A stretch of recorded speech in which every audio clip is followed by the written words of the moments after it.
We are halfway through the year, so today we've got a list of the best Quest games of 2024 so far. Starting off with Underdogs. Underdogs is a mech game, but not the mech game that you're probably used to in virtual reality. This is more like Battle Bots meets mechs in an arena, and you play as one of the mechs. You're going to actually play through a story mode in this game, although there are other modes as well, but the story mode is a really cool, well-written story with a lot of interesting elements to it. As you make your way through the story, upgrade your mech, battle in the arena, and become more and more famous as a battler, the challenges will get harder, and just overall the mechanics of this game, and I love the visual style as well, especially the way they did all of the cutscenes. The game stands out as one of the most unique of the year for sure. Next up on the list is Ghosts of Tabor. Now, technically this game was out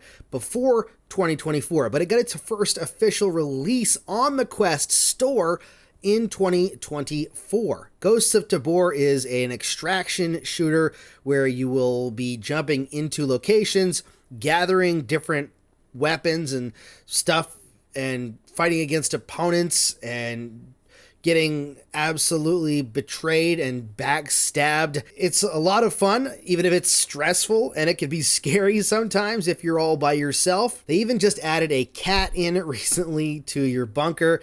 There's a lot of elements to this game, and it's for good reason that so many people really like it. I love the game, what I've played so far.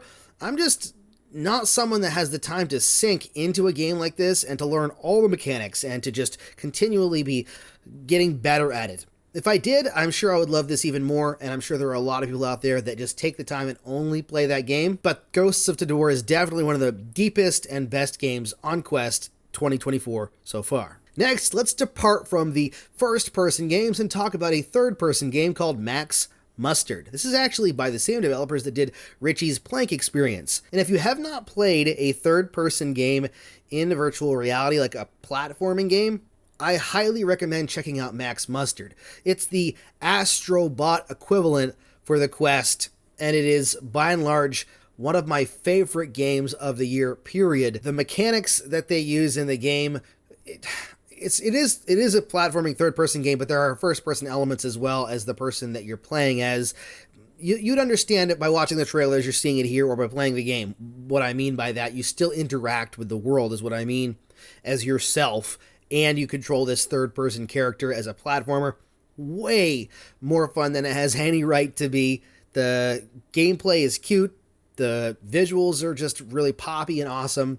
Highly recommend Max Mustard if you haven't played it yet, and if you have, then maybe you should play it again. I don't know. It's just a great game. Next up, a game that I actually kind of got obsessed with for a little while called Medieval Dynasty New Settlement. And this is a Medieval Dynasty game, same series as the Flat games, but a brand new game built for virtual reality. And they're continually bringing updates to the game too, with an entire roadmap that they have coming to the game, including the potential for co-op eventually, which that'll make me sink even more time into this game. But essentially, you're starting off from nothing and building your way up in a village. You literally build your house and cut down the trees to build it. You hunt, you cook, you do missions, you protect yourself. Overall, so much fun. Lots of really cool elements to it. One thing you'll see about this list is most of these games have a lot of depth to them. To me, that makes some of the best games is the games that you can either play for a long period of time, has unique mechanics, or just has a lot going on that you can do in the game. Speaking of that, let's talk about Contractors Showdown. Not only is this one of the best online shooters, it's actually the only online shooter on this list. I did a video on the channel a while back, had a lot of fun playing the game, and I've had a lot of fun playing it. And as the new season comes in, we're actually going to start getting vehicles, which could be absolutely amazing as well. I love the original Contractors game. Contractors Showdown, though, takes everything from that game and elevates it to a whole new level. Although if you don't like Battle Royale, then Contractors 1 might be the better game for you if you're looking for that style of game, not Battle Royale. But if you want Battle Royale, or if you haven't tried it, I recommend checking out Contractors Showdown. Great mechanics and just so much fun to play. Next on the list, something else that's kind of unique, Arcade Paradise VR. This started off as a flat game and is now in VR, and it's just so much fun to start with a laundromat. And I know You have to do laundry in this game, but you can make it fun by throwing things or, playing arcade games in between if you want. Overall, it's like a lifestyle sim or like a working simulator where you're going to take your dad's laundromat and transform it into the best arcade possible, buying new arcade cabinets for the profits that you make from the laundromat and slowly converting the laundromat into a successful arcade. Not only is the game itself really fun and some unique elements to it, I love being able to actually play the arcade games and just kill time as well, which it's kind of like 2 games in 1. You get the whole simulation part of it, but then you get the arcade element too. Next up is MudRunner VR. This game is a more recent game, and I actually really like it. At first, it took me a bit to get used to it because currently there's only teleportation when you're outside of the vehicle to move around. Although you spend the vast majority of your time inside of the vehicles already, but there are several different vehicle types. You tow things, you repair vehicles, you rescue people that are running out of gas on the side of the road.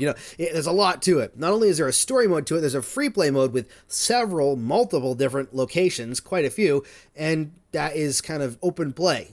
You just continually could take missions that keep changing and keep doing what you want to do, or you can explore the map. I really like it anyways. If you haven't tried MudRunner VR, I really like the elements to it. The core gameplay is really fun. Visually, it's actually not bad as well, but the best part to me, again, like with a lot of the games on this list, is the gameplay. Next up is Miracle Pool, and it's Miracle Pool in capitals because it's mixed reality. This is the only mixed reality game on this list, although you can play it in VR, I believe. I just never done it.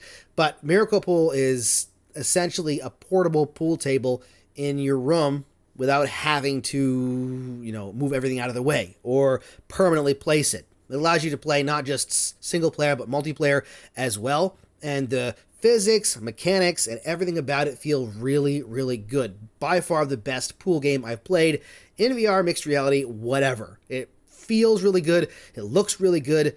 Highly recommend if you are a fan of pool at all to check it out.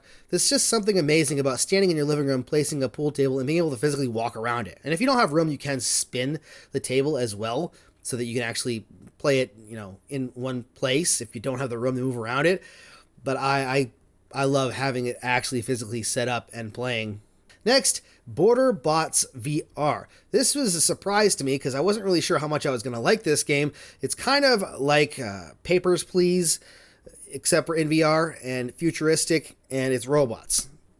It just sounds completely different than Papers, Please, but bear with me. So you're essentially a border patrol agent for robots. You're going to be checking the robots, giving them a stamp or a decline on their travel. And just like Papers, Please, people will try to sneak across the border, if you will, and you have to uncover that. And the story elements to it that are outside of that are actually fun and funny.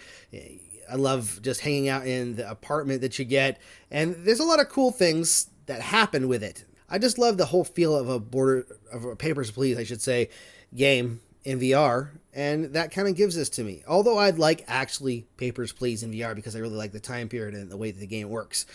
But Border Bots is about as close as we can get currently in VR. Last on the list is a more recent game. This is Silent Slayer Revolt of the Vampire. Now, I'm not a big jump scare fan. Another game that came out this year, Five Nights at Freddy's Help Wanted 2, also is a jump scare type of game. And I'll tell you why I mentioned that in just a second. That game, though, I just don't like the way that the game plays. I don't like that, tenseness that you get from sitting in a chair, watching monitors, or some of the other mini games that Five Nights at Freddy's has. I've actually never played Five Nights at Freddy's Help Wanted to. I don't have any desire to. But Silent Slayer reminds me of that mini game in Five Nights at Freddy's where you have to try to repair the animatronics and not, get killed. It's like that, except for a lot more in-depth, and you're trying to kill vampires. Each vampire is harder. There are multiple endings to the game. You have to try to perform different rituals and then finally stake the vampire properly, or they'll awake and off you. And there's a lot of really cool pieces to this. It's done by Shell Games, same developers that did So I Expect You to Die, all of them, and those are all fantastic games. This is a very comfortable game if you're new to VR. I mean, comfortable in the sense that you don't move around artificially. Not so comfortable in the sense that you're not going to get scared probably, or get the tar scared out of you by a jump scare. But honestly, it's really cool. And I was surprised, even though I got jumped a few times, I wasn't quite as fearful as some of the other games I played in VR. Maybe it's because it's vampires. I don't know. Whatever it was, it's fun to play, in my opinion, in virtual reality. Well, there you go. Those are my top 10 best games of the year in 2024 so far. We'll revisit this by the end of the year probably, and there'll be more games that are on this list, or there'll be ones that are swapped out potentially. Hopefully, Batman being amongst them.